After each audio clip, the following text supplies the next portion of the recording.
Hi everyone, Monday Insights. Danielle Noyes here for the 1 Degree Outside Weather Network. Hot again tomorrow. Onshore flow takes hold by Wednesday. That means we'll be a little bit on the cooler side through the end of the week, the upcoming weekend. Cooler, of course, all relative for this time of the year. It will be a bit of a humid stretch for a while, really sticky these next couple days. The dew points do knock back after that, but it's not like crisp, refreshing air comes in, kind of like we had on the 4th of July. We don't see that coming in. It will be less humid in northern New England. Numerous chances for thunder with multiple disturbances coming in as well. Tropics, want to give you a look here. We've got a couple of different waves coming off of the west coast of Africa. No real signs of organization, though. We, of course, had what was Tropical Storm Chantal, little weak blip here that's left over, and that will combine with a cold front coming in. We talked about that yesterday in Sunday Evening Essentials. By the way, did you know that we put out the tropical discussion here in our 1 Degree Outside Enthusiast membership tier? Updates 3 days a week. We get the daily updating maps, beach, boating, coastal marine, golf forecast. That's for that membership tier. The podcast, we're going to drop a new one later on this week, is for the inside track. We've got Fuel the Forecast with the 14-day dew point and feels like forecast, exclusive content. You want to know more? Membership.1degreeoutside.com for all the information, a video on there as well. So check it out. All right, jet stream forecast. We've had this ridge building in with the heat. That is going to tend to relax as this next disturbance comes in. Little dip in the jet stream, that trough kind of carving out across the Great Lakes and then eventually the Northeast with the jet stream nearby, right on through the middle and end of the week. So that will serve as a focus for these little weak disturbances coming in. And you notice it does kind of stay in place, although shifts to the south a little bit by the time we get to the upcoming weekend. What does that mean at the surface? Well, we've got this front that's stalling out down to our south during the day tomorrow. That will help to focus some showers, some downpours, some thunderstorms that will be slow moving. And with this amount of moisture in the atmosphere, you get a thunderstorm that develops, we squeeze that moisture out. There's going to be some real heavy rainfall and any of the thunderstorms that develop during the day on Tuesday. Some localized flooding will be a concern. Not overly concerned with a widespread severe weather outbreak, but there may be a few isolated storms that get a little bit on the stronger side and the feisty side tomorrow afternoon. So definitely, particularly in southern New England, a day to be weather aware. I wouldn't say cancel your outdoor plans, but I would have the backup plan to seek shelter indoors should you need to, or at least the umbrella on standby.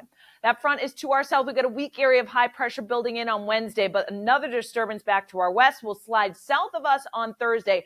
That comes with a lot of heat and humidity. So we get this relatively cooler air that comes in, but it's just like it's trying to battle back here, and we're right along that zone. So that will help focus some thunderstorms Thursday, particularly in western and southern New England. A lot of heat across the country too, the cool spots, the Pacific Northwest, and for the East Coast, it'll be us here at home by the time we get to Thursday, with many of us running in the 70s to lower 80s through the interior. So let's time things out for your Tuesday. We start with clouds and some patchy fog, gives way to breaks of sun. Even by early afternoon, there may be just 1 or 2 storms that do pop from the coast of Maine and then back down into southern New England. So that's why I say it's not that widespread. That said, watch what happens during the evening. More thunderstorms do start to blossom, particularly along and south of the Pike.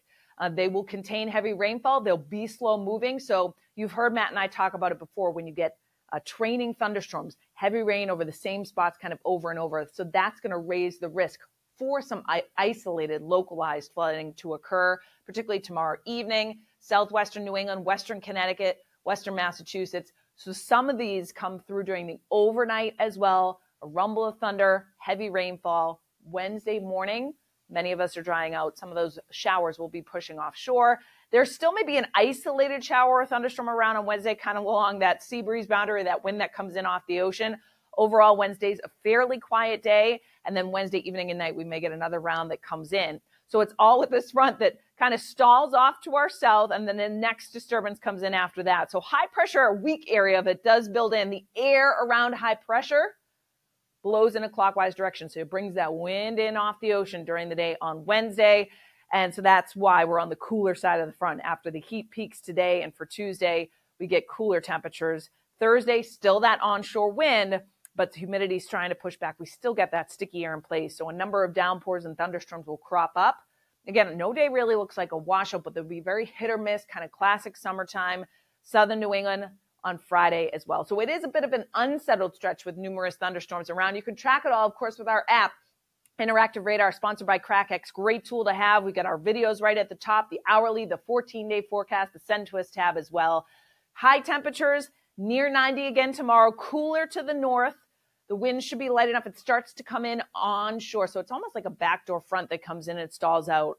But before that happens, our predicted heat index does go 95 to 100 in the hottest spots in southern New England tomorrow. You notice the farther north you go, we get a little bit of relief, cooler air, relatively speaking, and some lower humidity too.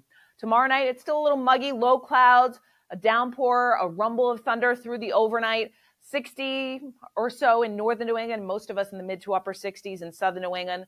Highs on Wednesday, cooler by about 15 degrees in some spots. 70s at the coast. We should manage about 80 to 85 through the interior away from that ocean influence, and that's where we get a chance of an isolated shower or stray thunderstorm to pop. Thursday, around 80 inland, 70s at the coast. There will be more clouds around on Thursday, some breaks of sun. Again, the humidity not overly sticky, but it will still be running in the 60s, particularly in southern New England. 75 to 80 on Friday as well, so that's actually slightly cooler than average for this time of July. Don't forget, you can shop our merchandise as well at swag.onedegreeoutside.com. Gift cards, coolers, hats, you name it, all on there. We'll see you with more weather. We'll have the updated beach and boating forecast for your day on Tuesday coming up later on today.